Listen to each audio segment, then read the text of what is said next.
Hey everybody, Richard Lico here. Want to say thank you to AnimChallenge for having me as the guest lecturer this month for the Abracadabra Challenge. It's actually a great honor to be here. I was really overjoyed when I saw this group start, and the work you guys have been producing over the last few months has been nothing short of amazing. I really enjoy watching every clip you guys post. Anyway, who am I? Again, Richard Lico. I'm an animator. You can find me on Twitter at Fufanu. I am currently animation director at Polyarc. We are a small indie startup studio focused on the VR space, and our first game is Moss. It came out last year. And you may have seen Quill, my little mouse character, speaking sign language online. I was the only animator on Moss, and we're growing now, so now I actually get to be an animation director. Before working at Polyarc, I was lead animator at Bungie. I helped create the Destiny franchise and did a lot of the animation for the player on that. Helped with the two final Halo games with Bungie. Before that, I was at Monolith working on the Condemned series. I was the lead animator on that and helped out a little bit with the Fear franchise. Before that, Ravensoft, got to work on Jedi Academy and X-Men Legends, and there's going back a few more years to smaller companies and even some time spent with CNN. I've got some training videos online. Hopefully you guys have got a chance to check them out. I've given a SIGGRAPH talk last year on animation workflow practices and some of the tools that we have at Polyarc. And GDC last year and a few years before that on various tech talk stuff and designing Quill and what went into her personality. So today's critique is for Shekhar, who won the Abracadabra Challenge. Nice work, Shekhar. Really good job. So let's just jump right in. How's that sound? So let's just take a look at it real quick.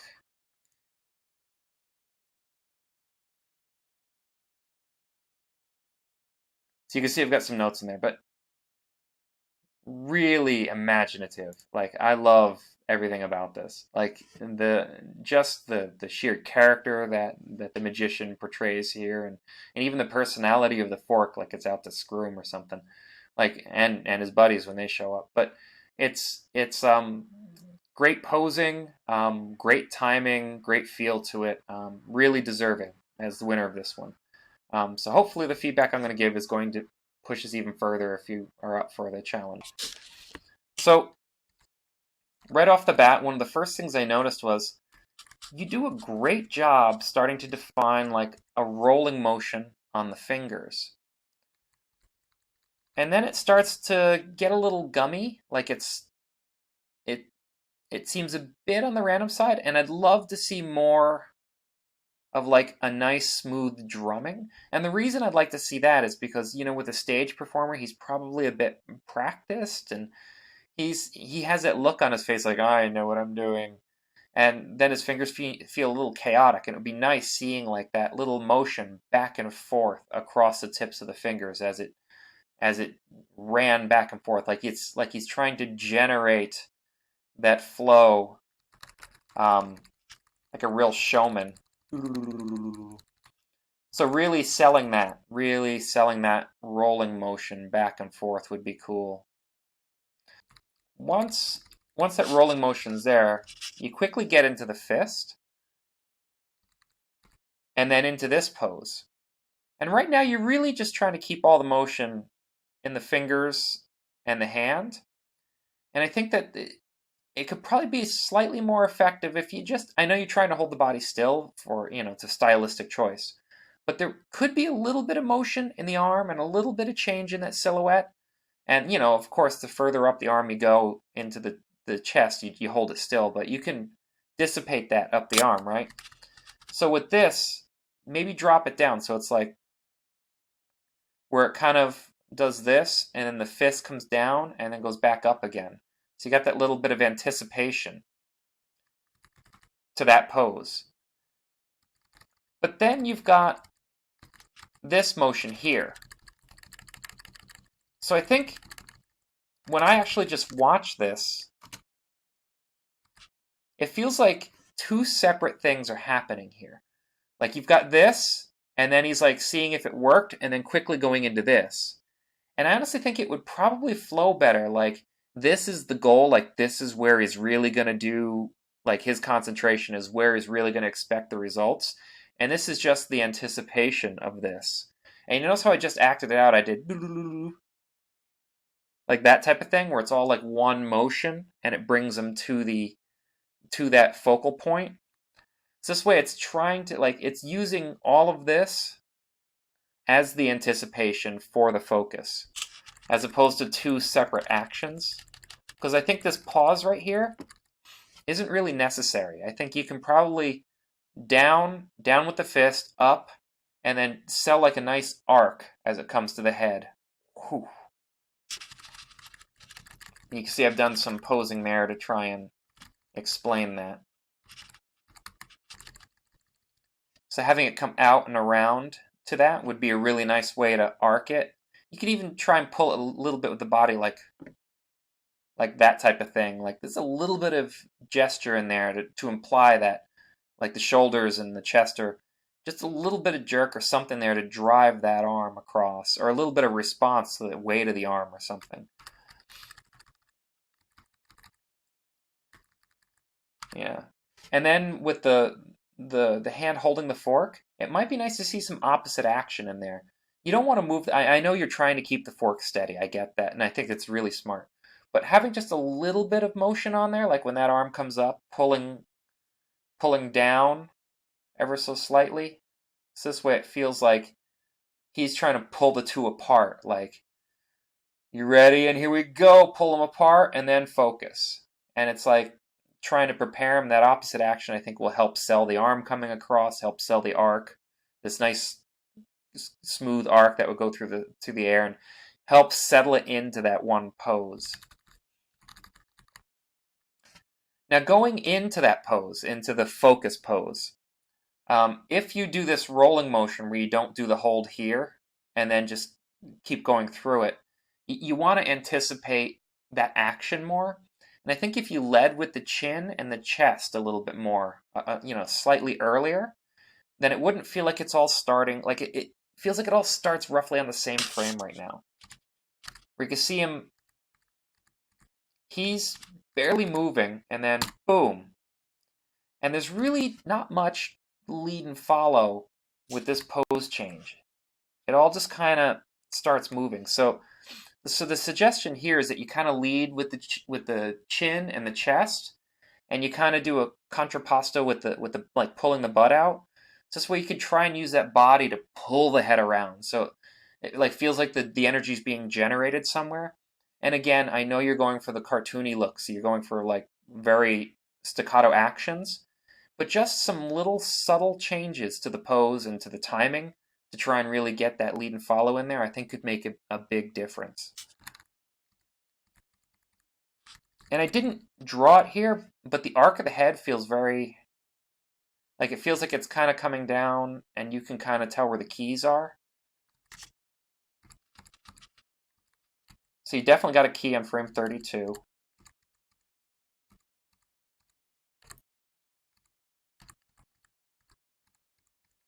Frame 34. Frame 36. And 38-ish. And you can see it kind of hitting those. So if you worked on that curve a little bit more, it would probably just feel a little bit more fluid and probably sell that a little bit more, even maybe lag with the top of his head some.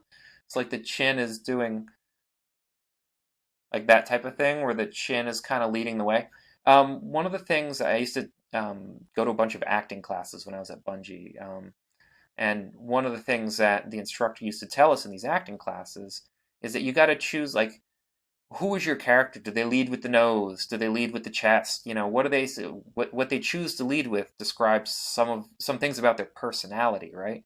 So with a character like this, like it might be good if you chose to lead with that chin because it's like an arrow, like it's a very pointed chin, and he tends to line it up with the fork a lot. So maybe if you led with the chin, it would be a great way to try and solve your lead and follow things, where you could really break up some of the actions a little bit more. Like maybe he's a little on the goofy side because his eyes will lag, but he's a little pretentious because he's always got the chin out. Anyway. Again here, you can see that at all frame 42, other than the forehand, everything kind of stops on frame 42. It would be nice if you kind of offset some of that timing a little bit. I should have done a drawing there, I'm sorry. God, I love the expression you get on this guy's face. It's so good. By the way, you're posing, and I'm not commenting much on the posing. Your posing is really clear on a lot of this. Like, just the negative space here with the hand and how it's pushing up against his head and this little arc of his spine and the way you're staging the fork, and it's all brilliant. Like, you're doing a great job with that. And even here, I was going to say something about the fork kind of coming in first instead of lagging out. And I'm like, no, you'd have that tension and you'd kind of pull it into him. So I'm like, yeah, no, that's actually a really good choice, having it come in and then out. Again, everything's happening all at the same time here. It'd be nice to have a little bit of lead and follow in there. And again, 62 is an obvious keyframe. 64 is an obvious keyframe because you could see again on 65 it all starts moving again. So like trying to offset some of those keys in the body, making sure that your pose isn't all happening all at the same time on the same frames. That'll probably go a long way. I like the little settle you have on the arms and the hands here. I'd like to see that more throughout the body. Like, I think you're going for the cartoony look, but I honestly think if you kind of offset things and added a little bit more texture to it, just in subtle hints here and there, and offsetting, I think it would add a lot. All right, here we go. I like this action as he comes across. It's really, like, it's funny, and he's got this intense look, and you can see him thinking about it as he's moving. So he's not worried too much about his body. He's just thinking about this thing. So his body's just like on autopilot as it moves across, and it's really like tiptoeing, so it shows his frustration. You're doing a great job with that. He just doesn't anticipate the action very much. So it'd be cool if you had more of a burst out of the, like, pull the butt away and then bring him in. So lean out there, drop the head slightly, and then start curving that spine around. I also thought, like, you'll notice at the height of the hips, they drop down here, and that's great. It's good to see the hips drop because it implies a push, but then you don't really lift. So it'd be cool if maybe on frame 87 you did lift his hips up. So even though his head, you don't really want to move his head because he's focused, and you're doing the right thing with that. But that doesn't mean you can't move the hips. Like the hips, like the head could be here, while the hips do a lot of up and down bouncing around without the head moving. And I think it would add a lot more feel to the way the steps work. Like you'd feel the weight transfer, you'd feel it hit. And it would probably add an interesting arc and a nice contrast. So like this, the more still you hold the head and the more up and down the hips go, it'll add that nice flavor to it. Here, I mean, I didn't draw it out, but it might actually be cool to even exaggerate this curve a little bit. Like, it looks great there. And then here, you're exaggerating it a lot. So you could probably get away with it on frame 89 just a little bit more. I also love the way you just completely break that arm over one frame. It's boop, boop. Awesome. It really sells like the 2D feel to it when you do that. All right, so as he's coming across, this pose wasn't as strong to me, and I know it's a smear frame, I get that. But I think it, like, you just lose a little bit of the volume of the body a bit too much in this pose. And it's not the head. The stretch of the head is actually great. It's just how wide his step is and how this leg starts losing a little bit of its shape. You start losing like that bone structure and all that to it. So this way, when the steps take place, you're kind of losing some of the impact of the steps because of this pose. Also, this leg here seems a bit wide on its purchase, and if you brought that in, it might make the next move feel a little bit more ideal. Because what's happening is, oh, and one other thing I should mention, this pose feels a little too far screen left. And it's because you're not really giving yourself enough room to settle into his next pose. So what happens is you're implying a trajectory this way, and then not really giving enough room for the follow through, if that makes sense. So maybe shifting the entire thing over ever so slightly. Anyway, yeah, I think clarifying this pose a little bit more and then stepping more underneath his weight transfer would probably help you flow into this next one here. And even though I didn't do a draw over here, it would be nice to see the down here, where you've got down, up, down, up, down, but I don't see the down here. So maybe changing this pose and getting more of a, maybe the butt can come out to about here, and you can kind of get more of a curve in the spine, kind of bring it out, and then roll them up into that straight pose.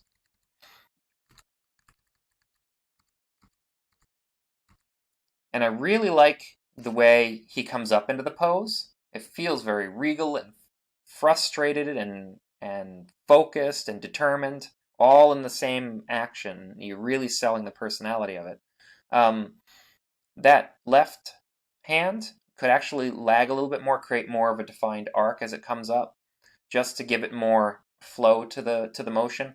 I think that goes again to the whole lead and follow thing I was talking about, where really selling the lag on that hand might help exaggerate the pose that he's getting to. That contrast might help. And here you've got this great settle in the upper body and the head and the left hand. And I know you're going for very stylistic with the hips, but I kind of want to see, and this is again my opinion, I'd kind of like to see some of that momentum go a little bit more down the body. And obviously, by the time you're at the knees or maybe the ankles, it's completely dissipated. You don't see it all anymore. But kind of like a smoother dissipation of that rolling motion, and have it play with the up-down body part. Because even if it's cartoony, having that little bit of texture to it, I think it's not the type of thing anyone would see. It's the type of thing that they'll feel. And I think that feel makes all the difference, even in the cartoony stuff. I really love the way that the eyes make those slight changes here. And it really does a great job at showing him thinking. But I'm not seeing who he is when he's thinking. So I was thinking, I began well, what would I do? Like, how would I really sell? Like, obviously he's thinking, but how does he think? Specifically him. And I'm thinking maybe like something like that. Like he's got a little nose twitch, a little something like he's really considering his actions. Maybe like a little eye wink. Maybe you can, I don't know if you could see this at all, but maybe he's doing a little bit with where the ears kind of pull up and the forehead stretches a bit. I don't know. Something like the eyes, great, leave them. They're awesome. But something else to betray who he is as a character. Something that in a poker game would completely screw him. It's his tell. You need his tell right there. All right, again, everything starts moving on the same frame. Frame 121 is a keyframe. Oh, your smear hands, that's awesome. You do a bunch of big broad motions with his hands. It couldn't hurt to do more smear frames. I think it really adds to who he is. And I love the stretch here. It's so good. It's like it's sucking to his head. It adds a lot of comedy to it. Okay. Opposite actions. Opposite actions really exaggerate emotion, especially when you're doing, you're flowing between something. And I think in this situation, if he was to do that and then come into it with the arm up, so pull it down and then go up, I think that would be a nice opposite action to his whole overall body. So right elbow down, and then right elbow up more here. So this way, the body's going up to down, and the elbow's going down to up. And it really would help sell that. And then you can even wobble the elbow at the end there to really sell the frustration, like he's kind of drilling that hand into his head. I put delete me on there. Yes, because you got an extra frame in there, but you get the idea. Also, you can do the same thing with his left elbow. You can kind of pull it in here, and then pull it out more when he hits this pose. Boom, and then settle it back into its regular placement. So those are the elbows. Like, you could add more texture to those elbows, more opposite actions. So what's delete me? Delete me was, I honestly don't think you need frame 132. And even though I drew the right elbow being up on frame 132, it's just the right elbow could be up somewhere around here. I honestly think if you deleted this, you'd sell the hit more on this action. Like, you'd see him kind of get to it so fast and so frustrated, you just don't need 132. And the fact that I'm critiquing frame numbers like that is ridiculous. Like, you really nailed this. All right. So his frustration point, his focus, where he's really concentrating and just trying to get that fork to levitate or bend or whatever he's trying to do. I love the subtle shake in the head, although I kind of wish it went down the body more, but I understand stylistic choices there. It would just be nice to, like, do that type of thing. Like, it doesn't, I mean, I'm moving way more than he'd move, but I'm trying to illustrate a point here. Just showing even a little bit of that rotation go down the chest ever so slightly, I think would add just, again, no one would see it, they'd feel it. But where I was going with this is, you're doing a great job with the cheeks. Like, him doing that with his, like, really showing that frustration, like the muscles are tensing in there and he's breathing hard. Again, you don't see that when you're watching it. You definitely feel that level of detail, though. So really great job with that. But I want to see that more. Like, you got to show more of that throughout the body. So I was thinking, well, how would I do that? And shaking the body is a bit cliche. Like, I don't, like, so many people shake when they're frustrated. Like, it's the type of thing that, like, is everyone's first idea. So what might be good is just, like, really, like, he's like really just, and you can see the muscles, like, pulling on that fork and kind of pushing it, and you can see these fingers, like, start curling up and maybe doing this type of thing, and he's, but showing that tension in other parts of the body would really work well, and it would actually exaggerate. Without changing the face, you'd be exaggerating that face by, like, echoing that tension elsewhere in the body.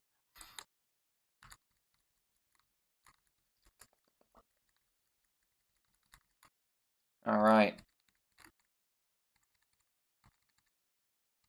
So here we go. The only time I'm going to critique one of your poses, and this is just, again, just a suggestion. All this is obviously, just like to try and help. I think if you brought that right hand up and broke the silhouette, I think since you're keeping the left hand so steady, rightfully so, it should be, because that's the focal point. Bringing something up to essentially play off of the forks coming in. It's like the forks come in and then essentially push that hand up away from the body. It's like you see the forks come in, the realization washes over him, and it results in that hand coming up and back. And then you'll have a clearer silhouette too, because you're starting to lose the fingers inside the ear, inside the hair, and they're crashing the shoulder right ever so slightly, and you're losing, like, the shape here isn't as powerful as it could be. And I think just rolling that motion up and then holding that hand up would probably solve that problem for you. It would probably exaggerate so much more that you already have there.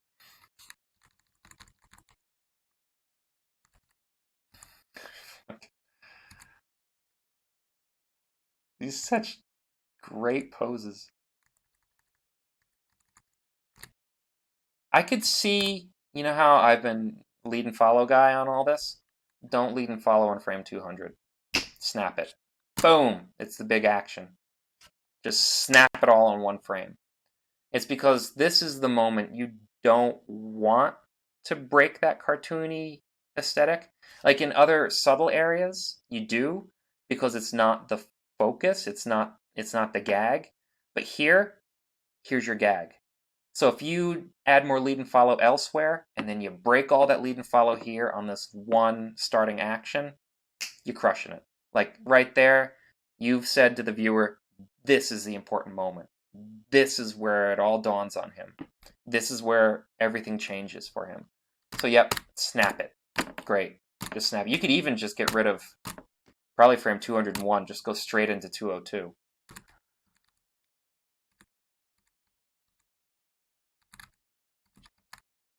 I like all that. As he's leaving, lag the head back even more. Like you've got the whole cartoony thing going, just or the other way. Like really lag it. Like have that. I mean, I have bones. I can't do what he's doing. But like if you lag the head, like maybe even have him like he's looking up at the forks behind him. And then it's just exaggerating the comedy of the situation. Like you've already got such an incredible pose there. Why not just and he's out. And then the last thing, subtle thing, honestly, you probably would have done this even without me saying it if you had more time. I understand there's a time constraint on this and whatnot, but it would be really cool to see like how he relates to the forks. And you can do that by setting the timing. Like the closer the fork is to him, you kind of like the closer the fork is, gets more pull. So maybe the front fork can shake some, and you can shake less the further back you go. And then maybe when he leaves, they start leaving at different times, like playing with the lead and follow again, to really sell that role of it going off screen. And this last fork is amazing. So great. So hopefully there's a few nuggets in there that you think are useful. Granted, this is certainly not a style that I've done a lot of, but man, it's a great piece of work, and God, looks awesome, man. Anyway, feel free to reach out to me if you need any clarification on anything. I'd be more than happy to do some riffing back and forth with you on some things. And I can't wait to see what you guys do next month, all of you, and especially you, Shekhar. I really want to see what you do next month if you're going to continue on. All right, well, thanks everyone, and see you on the flip side.